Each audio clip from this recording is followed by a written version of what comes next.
നേതാവ് കേരള ഹൈക്കോടതിയെ സമീപിച്ചു. പൊതു താല്പര്യ ഹർജി.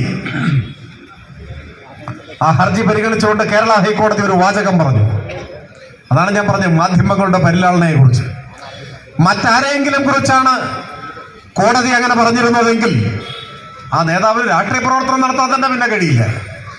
പ്രതിപക്ഷ നേതാവിനെ കുറിച്ചായതുകൊണ്ട് മനോരമാദി മാധ്യമങ്ങൾ അത് പറഞ്ഞെന്ന് വരുത്തി അവസാനിപ്പിച്ചു, ഒറ്റ റിപ്പോർട്ടിങ്ങിൽ തീർത്തു. എന്തായിരുന്നു കോടതി പറഞ്ഞത്? പ്രതിപക്ഷ നേതാവിന്റെ ഹർജി എടുത്തു നോക്കിയ ശേഷം കോടതിയുടെ ആദ്യത്തെ കമന്റ്, ഇത് പബ്ലിക് ഇൻട്രസ്റ്റ് ആണോ അതോ പബ്ലിസിറ്റി ഇൻട്രസ്റ്റ് ആണോ? അതാ ചോദ്യം. ഇന്നേ വരെ ഒരു രാഷ്ട്രീയ നേതാവിനോട് പൊതു താല്പര്യ ഹർജി പരിഗണനാ വേളയിൽ ഒരു കോടതിയും ഇങ്ങനെ ചോദിച്ചതായി നമ്മൾ കേട്ടിട്ടില്ല. ഇത് പൊതു താല്പര്യമാണോ അതോ പബ്ലിസിറ്റിക്ക് വേണ്ടിയുള്ള താല്പര്യമാണോ എന്ന് കോടതി ചോദിക്കുകയാണ്. കോടതിയുടെ രീതിയിൽ ഒരു കടുത്ത പ്രഹരമാണ് കൊടുത്തത്. കോടതി ജഡ്ജി എഴുന്നേറ്റ് വന്ന ഹർജിക്കാരനെ കൈകൊണ്ട് അടിക്കൊന്നുമില്ല, അതിനൊന്നും വകുപ്പില്ല. അതിന് സമാനമാണിത്. ആ പ്രഹരം ഏറ്റുവാങ്ങിയ ശേഷം ഡിവിഷൻ ബെഞ്ചിൽ അപ്പീൽ കൊടുത്തു. ആ അപ്പീലാണ് കഴിഞ്ഞ മാസം തള്ളി ഇത് വലിച്ചെറിഞ്ഞത്. അപ്പൊ എന്താണ് പ്രതിപക്ഷ നേതാവ് പറഞ്ഞത് മാധ്യമങ്ങളോട്?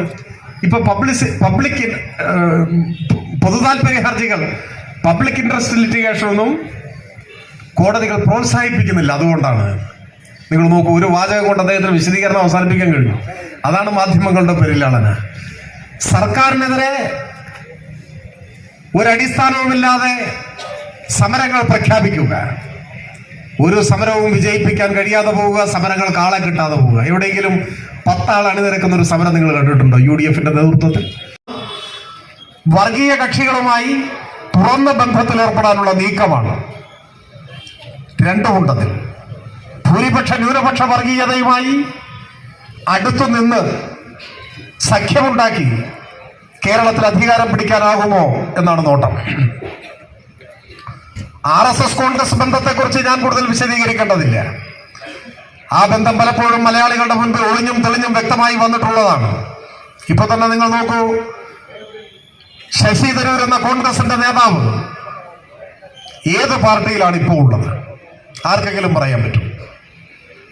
കുറച്ചുനാൾ മുൻപ് കെ മുരളീധരന്റെ തന്നെ ഒരു പ്രസ്താവന കണ്ടത്, അദ്ദേഹം എവിടെയാണെന്ന് അദ്ദേഹം തീരുമാനിക്കട്ടെ എന്നാണ്. പേരിന് കോൺഗ്രസിന്റെ ലോകസഭാംഗമാണ്. എന്നാൽ എല്ലായ്പ്പോഴും അദ്ദേഹം നടത്തുന്ന അഭിപ്രായ പ്രകടനങ്ങൾ പേരിനെങ്കിലും കോൺഗ്രസ് പ്രതിനിധാനം ചെയ്യുന്ന നിലപാടുകൾക്കെതിരും സംഘപരിവാർ നയങ്ങളോടൊപ്പം നിൽക്കുന്നതുമാണ്.